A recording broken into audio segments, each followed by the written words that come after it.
Dans cette émission, on a parlé d'innovation, de nouveaux services de développement, mais rien de tout cela ne serait possible sans une équipe soudée au sein du groupe Martineau. Les ressources humaines ont beaucoup d'importance. Pour en parler, je vous propose d'accueillir Jennifer Ruellet.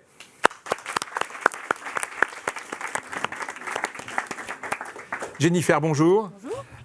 Avant de vous donner la parole, je voudrais m'adresser à Nicolas, parce qu'il a fait un choix très très fort de mettre les ressources humaines au centre de sa stratégie d'entreprise. Et je voudrais comprendre pourquoi il a pris cette décision-là. Et après, je vous donne la parole.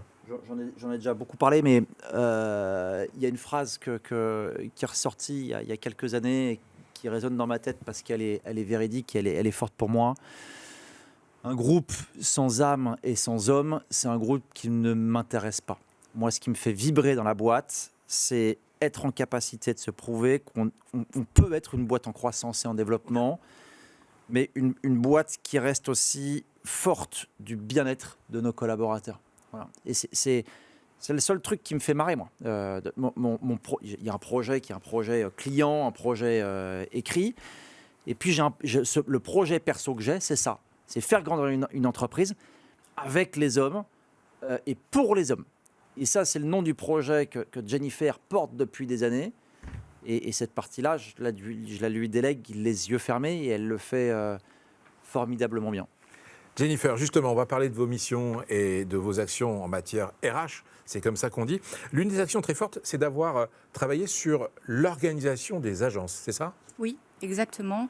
C'est un projet qu'on a entrepris il y a une petite année maintenant. On a toujours eu cette ambition avec Nicolas d'allier bien-être et performance, et puis on a ajouté la croissance à ça. Moi, il faut savoir que l'immobilier, c'est pas mon métier d'origine. Je me suis alliée en fait à Nicolas sur cette dimension-là parce que c'est ce qui me permet de me lever le matin en fait, hein, le bien-être des collaborateurs. Et Non. Je suis vachement déçu. Et le challenge justement d'allier bien-être et performance, c'est ce qui m'anime. Et dans cette dimension-là, il a fallu être honnête. On a fait des constats sur le fait qu'on a commencé à perdre en efficacité avec cette croissance qui intervient. On a commencé à avoir des centralisations de décisions prises par le siège qui étaient peut-être un peu... qui généraient en fait une sclérose en fait en local. Et on a entrepris il y a un an cette transformation d'organisation avec cette ambition de vraiment redonner du sens du projet et avoir une personne locale qui porte en fait tout ce qu'on peut nous imaginer dans les backstage.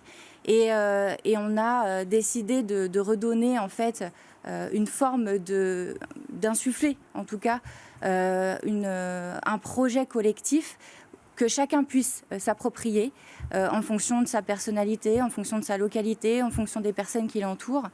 Et c'est là où effectivement on a décidé de positionner des directeurs d'agence.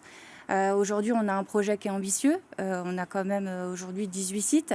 On a aujourd'hui 7-8 personnes qui prennent leur marque, qui prennent leur projet à cœur et qui collectivement impliquent leurs collaborateurs.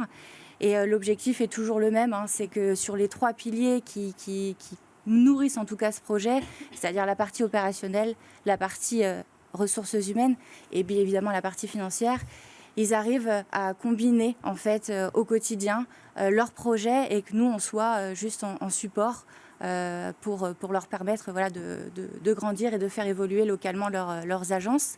Et l'objectif est clair, hein, c'est que d'ici 2026, on arrive à avoir une tête d'affiche en local dans chacun de nos points de vente. Parce que pour vous, c'est le relais essentiel, ce directeur d'agence, entre la stratégie d'entreprise qui vient d'en haut et tout ce qui se nourrit en bas et qui est traité au quotidien. Oui, je pense que l'idée, c'est que toutes ces personnes ont bien compris le projet d'entreprise et le projet performance.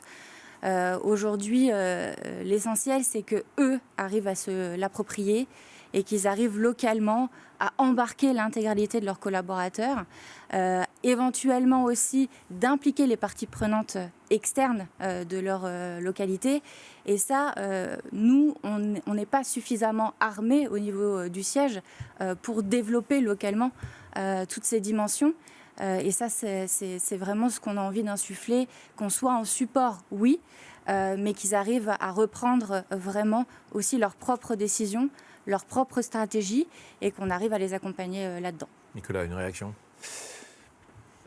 Il y a une personne que je porte réellement, fondamentalement dans mon cœur, ça va vous étonner quand je vous en parler, mais c'est Clara Jeuft, que je regrette, et qui m'a dit un jour, et cette phrase, elle a résonné dans mon cœur: quand est-ce qu'on arrêtera de gérer cette boîte que au chiffre d'affaires?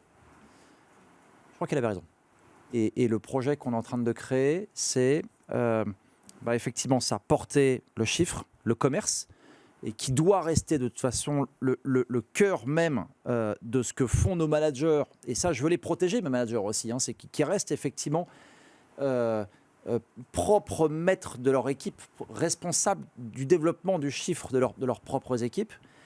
Mais dans une boîte, il y a aussi les finances, mais il y a aussi des hommes, mais il y a aussi du projet, il y a aussi de la stratégie, il y a aussi de la vision, il y a aussi, voilà. Et c'est dans ces sujets-là qu'on veut embarquer effectivement ce qui est, je pense, le projet le plus ambitieux des 5 ou 10 dernières années du groupe Martineau, cette transformation humaine d'organisation, de se dire qu'on veut des hommes pour porter cette strate, parce que la strate, elle ne peut pas être portée que par moi, pour porter cette vision, parce que la vision, elle ne peut pas être portée que par moi.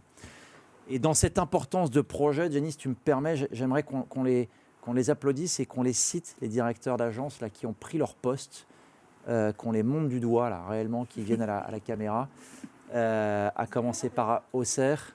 Ouais, Virginie, qui est juste derrière toi. Bravo à toi. On a Chalon et Avec Épernay avec Gilles. J'essaie de les faire dans l'ordre pour ne pas les oublier. On a Babu, bien évidemment, qu'encore et toujours. On a les petits nouveaux avec Concept Immobilier à Brie-Comte-Robert. Yolène. Il vient de faire un retour parmi nous dans l'entreprise à Melun. Philippe, qui est derrière toi.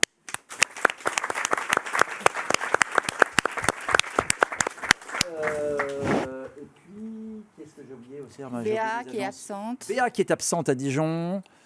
Il y a Delphine, à Provins. Delphine à Provins.